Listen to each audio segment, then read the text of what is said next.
Hey Reefers, back with an update on the 120.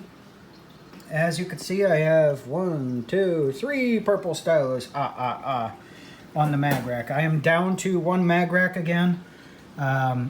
All the other frags up here are doing really well, with the exception of that guy. We're still waiting for him to turn around or completely die. Do one or the other, please. These two little nubs came off of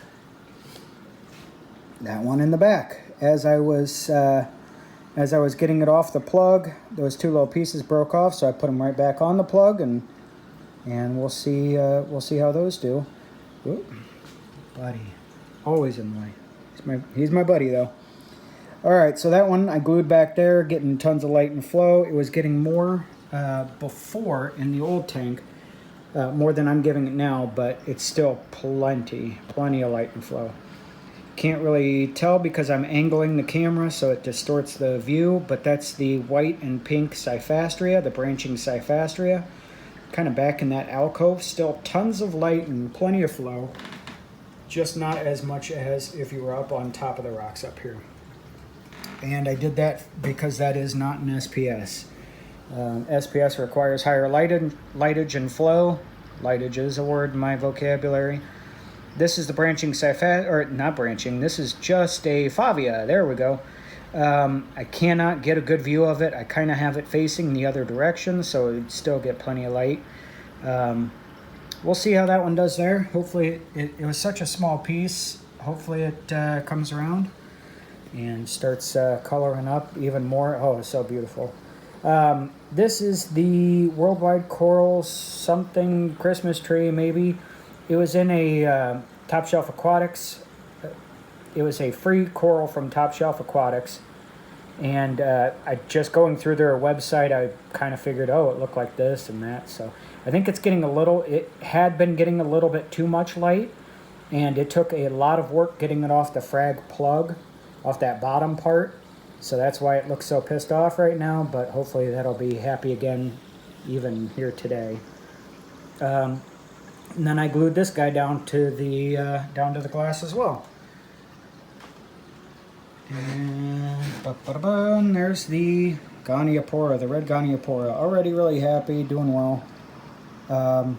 Polyps are all out, not fully extended like they were on the mag rack, but I did have it out of the water. I was moving it around, using my fingers on it, so that sounds disgusting. But okay, so it's happy, doing well.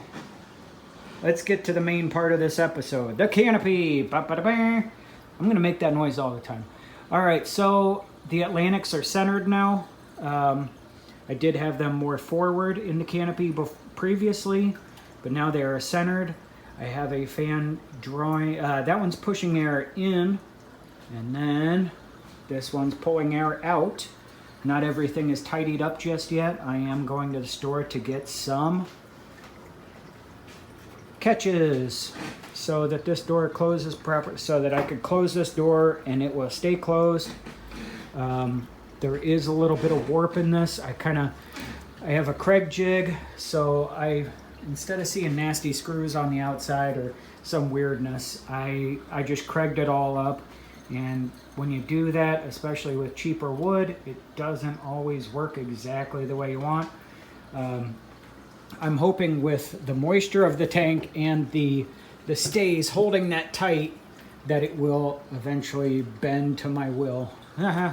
Okay, I have not routed all the wires and everything. I have doors on the sides that I'm going to do the same thing with a... You actually stop? Oh, yeah, because I got the T5 that right there. That's why it stops. I better not force that. So all of this is getting skinned in maple underlayment that I'm going to paint black. This will get a kind of a border around the bottom and the sides, just so when you close it, there will be no light bleed. I have one on that side and one on this side just for maintenance, because every once in a while you need to reach back in that corner back there, right back by the tunnel, and there is just no room from the front, especially with the T5 anyway. I will say that I am going to have another stay for the T5 lighting up a little bit higher. That way if I have to do maintenance, all I have to do is just kind of move it up there. The lid, it's a kind of a toy box, wood box kind of stay thing. It works pretty well, and it's supposed to stay in any position. I still have to adjust the tensioner on it, but the thing is I have 2 of them. I wasn't sure if I was going to put another one over on this side, but I think I'm just going to keep that one.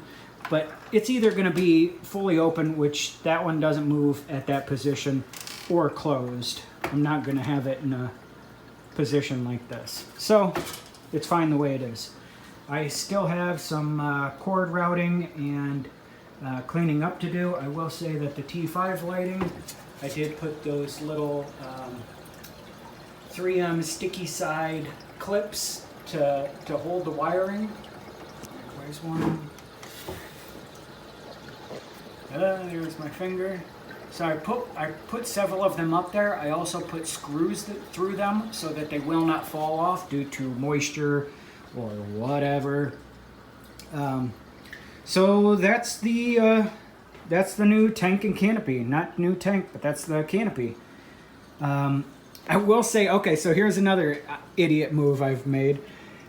The Gyre XF250, I was cleaning it and put everything back together, and flow was ridiculously slow.